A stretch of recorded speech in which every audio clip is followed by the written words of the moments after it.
Welcome to the first chat between myself, Jarrod, Kimber, random Australian living in London, occasionally working at cricket, and Brad Hogg, left arm wrist spinner to the stars, incredible career. And Misbah, you may have heard of him. He was once mentioned in an Aaron Sorkin TV show, which is my favorite Misbah Haq fact. We're going to talk about the Australia-Pakistan game yesterday, which was an incredible ODI in that it was almost Australia C11 by the end. There was so much COVID and so many injuries, and it was honestly, at one stage, I thought, some of the support staff were going to have a game. Andrew McDonald was going to come in for a couple of overs, which I'm sure he still looks fit enough that he could probably do, if we're being completely honest.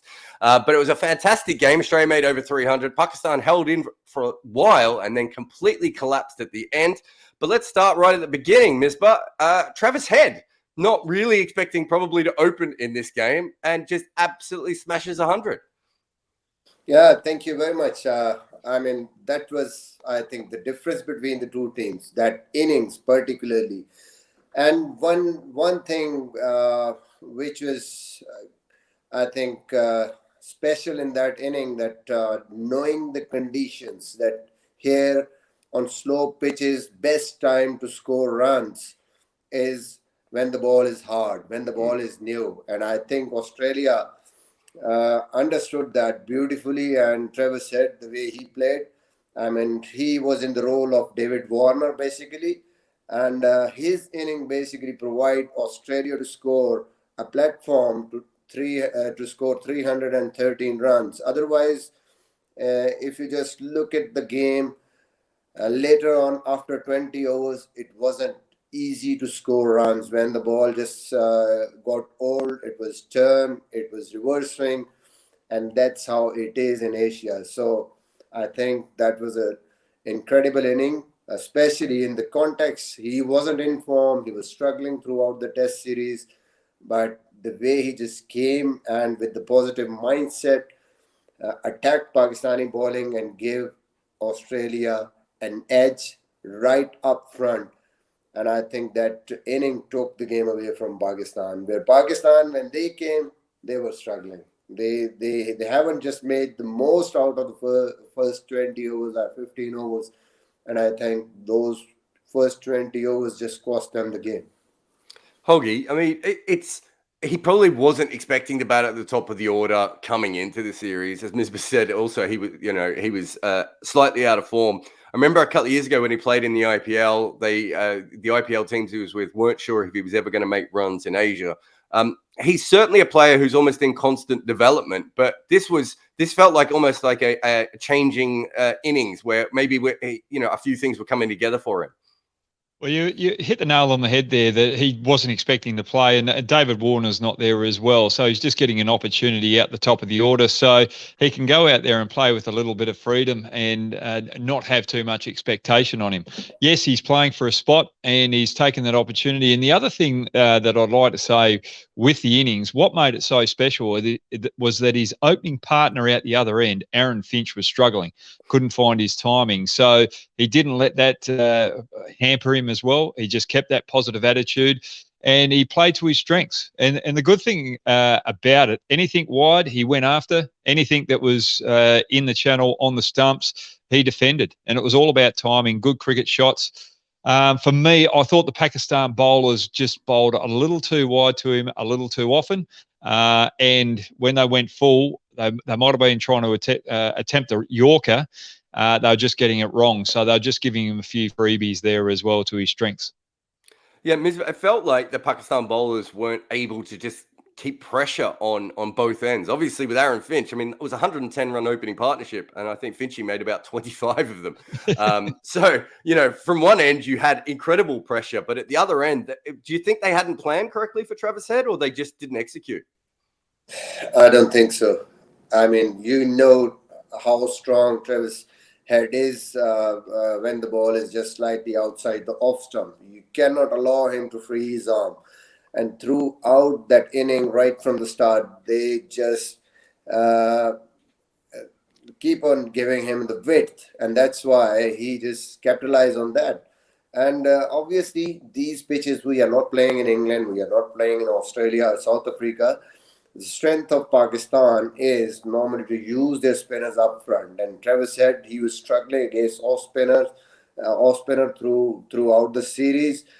And obviously, once you are, as Hoggy already mentioned, that once you just don't give him room and bowl into his stumps slightly on a good length area, that's not his strength. And especially both of them, they were going on the back foot to a 5 meter length delivery, and they were in trouble at that time because normally in Australia you can just play though that sort of length scare of the wicket, but here in Pakistan on Asian pitches, because the bounce is not there, even you have to play those deliveries back to the bowler are straight. I mean, you cannot go scare of the wicket, and that's why Finchy was struggling and almost got a couple of times leg before.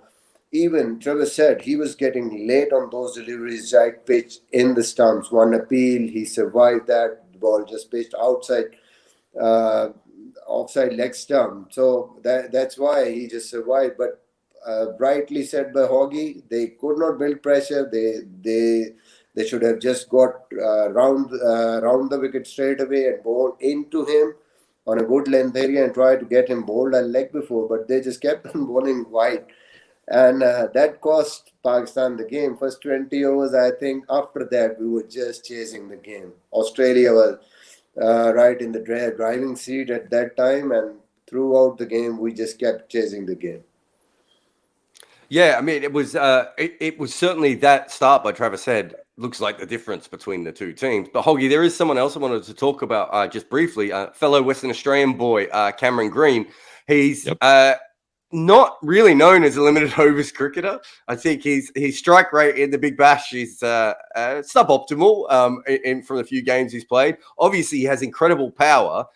Again, not really probably expecting to play as big a role as he ended up doing. But the great thing is that usually when we've seen him hit the ball really hard, he's done that when he's been in for a while. This was the sort of innings that you kind of want your number 7 all-rounder to do. Yeah, well, he's filling in for Mitchell Marsh, who's got that hip injury. But it's a good ploy, actually, because he balances the team up with the ball as well, because they haven't got Hazelwood. They've got that extra height.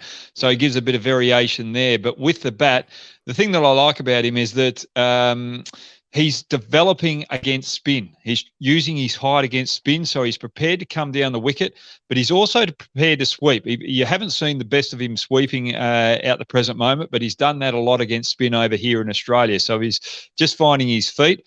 But the way that he uses his feet is the thing that impresses me.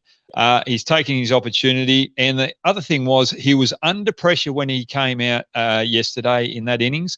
Marcus Stoinis was too slow, couldn't rotate the strike. Labuschagne, that caused his wicket as well.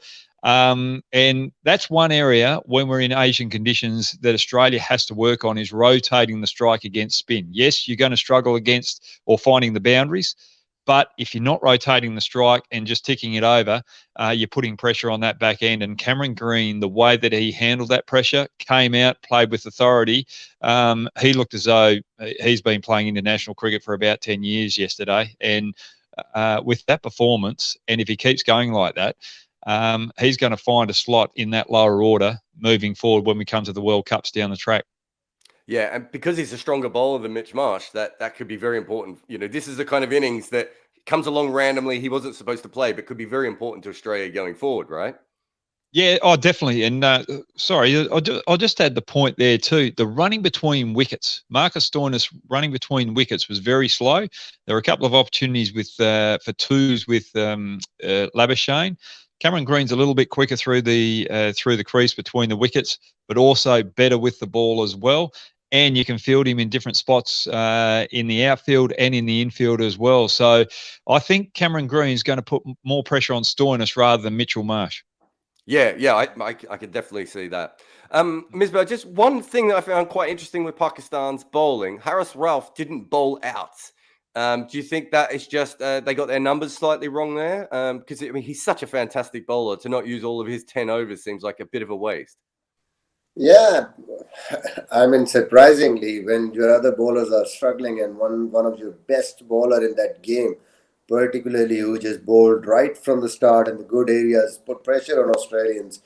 and using his slow ball, his bounces very well. He should have just bowled 10 overs. And probably Wasim would have not bowled the last over, which he almost gave more than 15 or 14 runs. I mean, those 2 overs could have made a huge difference. Australia could have just ended below 300.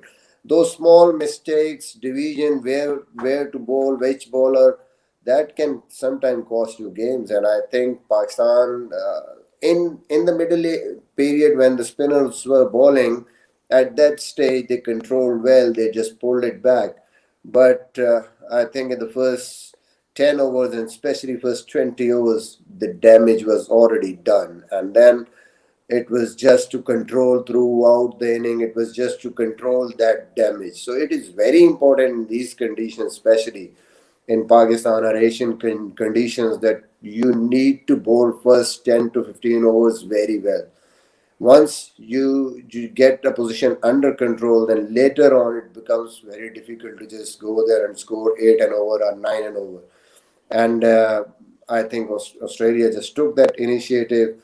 They utilized those 20 over very well, and Pakistan could not manage to actually utilize their resources properly. Well, let's talk about Australia's innings then as well, because sorry, Pakistan's innings then as well. Obviously, it became a bit of a storyline that Baba Azam and Imam Al Haq, who batted very well, got Pakistan a little bit behind the rate. Are you suggesting that in that first 20 overs they should have scored a little bit quicker as well then, Misbah? Definitely. In the first inning, you already witnessed that scoring is easy when the ball is hard, when the ball is new on this pitch. It's definitely going to be difficult later on, especially after 15 to 20 overs.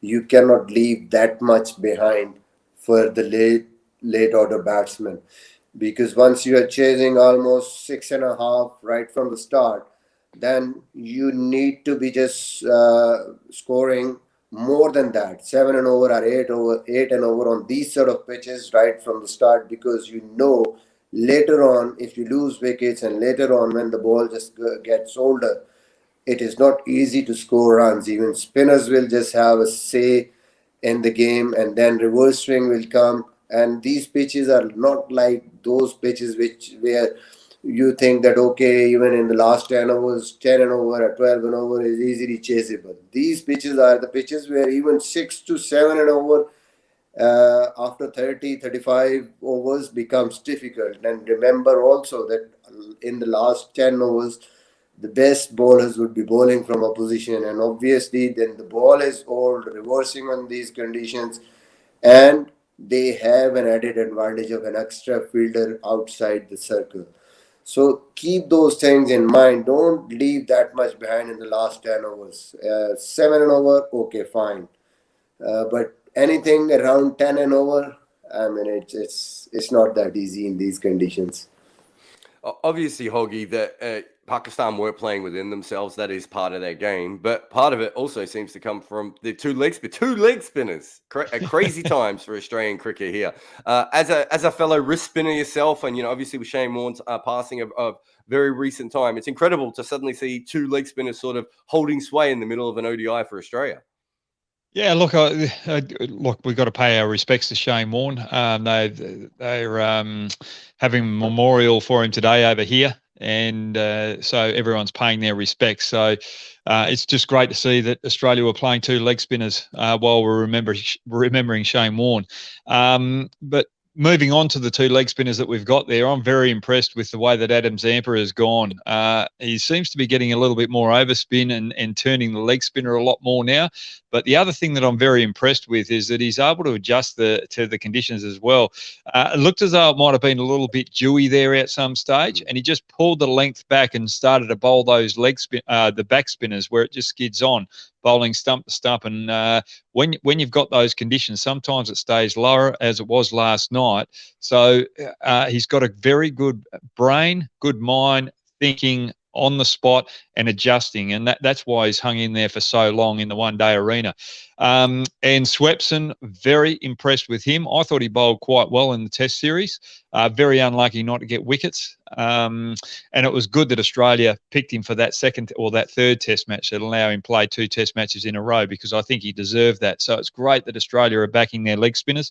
But the thing with Swepson, I'm just a little bit worried with him. He doesn't use that front arm as well as he should, and that's probably causing, when he wants to quicken up, to either be too full or too short, because he pulls that front arm down. So that's a little weakness with his action. But generally, the majority of his deliveries are quite consistent. So I'm very impressed with him. And I'm glad that they played him in front of Agar. I know that Agar was out because of a COVID restriction, or a COVID scare, or a COVID test, should I say. But it's just good to give Swepson more of an opportunity out one-day cricket, because if Zampa's injured, at least he's had that exposure and that experience in tough conditions to be able to come out and do the job. Yeah, and also I think, just from he came through as a white ball player, so it's great that he's played in the Test, but his original skills were playing for Brisbane Heat and doing quite well in the Big Bash. It's great that he gets to show off the other side of his game as well. So I thought he did very, very well. I thought both of them bowled well in tandem, which was quite interesting. Misbah, I'm happy to look at this batting lineup of Pakistan, and I'm a big fan of Iftikhar. But if he's batting at number 6, and I think he averages about 20 or 25 in one-day cricket, is that not a slightly shallow batting lineup? I know the top 5 is incredible, right? We love the top 5 of Pakistan. When I was looking at that batting lineup yesterday, even when they were making all the runs up top, I was thinking, geez, if Australia get a couple of wickets here, I don't know who's going to make the runs at the end. Yeah, it's right. I mean, it's not like that you just put 8 or 9 batters in a side and you say that now we are very strong in batting lineup. I mean, your top 6 has to just fire, basically. If you have to win a one-day game on a flat pitch, if you are just batting somewhere of if this class, the way he performed at domestic level, his number in white ball cricket is basically number 4. Number 5, where he wants some overs. I mean, you cannot put a proper batsman at number 6 and then at number 7. I mean, Khushdil Shah was just batting at number 7. And I personally think that they could have played another specialist spinner. I mean, Asif Afridi was outstanding throughout PSL. His performance was extraordinary on a pitch like that. If you are playing only with one genuine spinner, then I mean this could happen. I mean, Asif could have given you an opportunity to bowl in the power play up front. He's a very good bowler, and at the same time, when you put so many batsmen in the side, once you lose top 4, 5, and then it's a 9, 10 and over, and your proper batsmen are going in and they have no time to adjust, you are in trouble. So playing 7 batsmen means then you don't let the average slip down. Then just keep chasing that average. At least you should maintain that average throughout the inning. Play with freedom. But still, Pakistan, after playing 7 proper batsmen and then number 8 Hassan Ali and then Wasim Jr. can bat, still we were playing with the conservative approach right at the top. So it's not going to help. You have to put your thought process right. That's what we are trying to do. If we are having that long a batting lineup, then why just you want that average to just go at 9 or 10? Just keep that average chasing. I mean, if you need 6.5, just score that. And everybody should be take responsibility of scoring those runs. So I think at the moment that's a problem for Pakistan. Even Rizwan, he is unable to basically perform, especially in the one-day games, like he's performing in the other 2 T20 and Test matches. He's unable to perform in ODIs, and then number 5, number 6, now been out almost a year, unable to find a proper player who could just go there and score runs. So that's a worry for Pakistan, and we need to just settle it down before 2023 World Cup is coming, and that might be in Asia also. So that's a worry for Pakistan, and we need to sort it out quickly. Beautiful. Hoggy, just a quick word on Nathan Ellis. He's kind of like the little engine that could. Yep. You know, for every Australian bowler seems to be 6'8" at the moment, and I don't know what his official height is, but he isn't 6'8". I thought he bowled brilliantly again. Yeah, look, he's got a motor in him. And Jock Campbell, do you remember Jock Campbell, the fitness consultant for Australia back in the early 2000s? He's done a lot of work with Nathan Ellis in his development coming through with that fitness program. And he's got a lot of knowledge about cricket too. He's played a bit of cricket too, Jock Campbell. And I was talking to him about Nathan Ellis playing Test cricket. Is he ready? Is he right for it? Because I thought he would have done a great job for Australia on those wickets over in Pakistan with a little bit of reverse swing, stump to stump, and not having that height, skitty type bowler. He's going to bring in the LBWs and bolds on those lower wickets over in Pakistan. So I thought they could have utilised him there in the Test series. But it's great that he's getting an opportunity, and I think he's someone that can be utilised a lot in Asian conditions. And I think that's one thing with Australia. Even when I was doing a bit of work with the academy, we were talking about spin over in the academy, and they said, "Oh, rank them from 1 to 10." I said, "Well, I'll rank them from 1 to 10 here in Australia, but I want to rank them from 1 to 10 how I'd see them fit over in Asian conditions, because I'm going to have a different ranking there." And it's the same with fast bowlers as well. You don't want to change your whole lineup, but there's just one or two changes that you can make for those conditions. And I think there's a lot of upside for Nathan Ellis, especially in Asian conditions for Australia moving forward. Beautiful. Hoggy, predictions for the next game?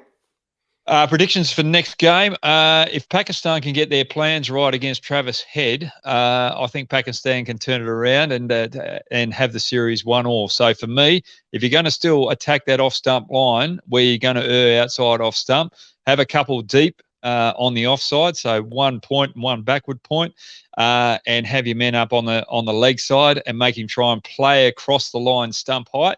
And you might get him out early there, and that will put pressure on the rest of the Australian batsmen, because that middle order seem to still have a few struggles in that first game. So there's a lot of upside for Pakistan moving into this game.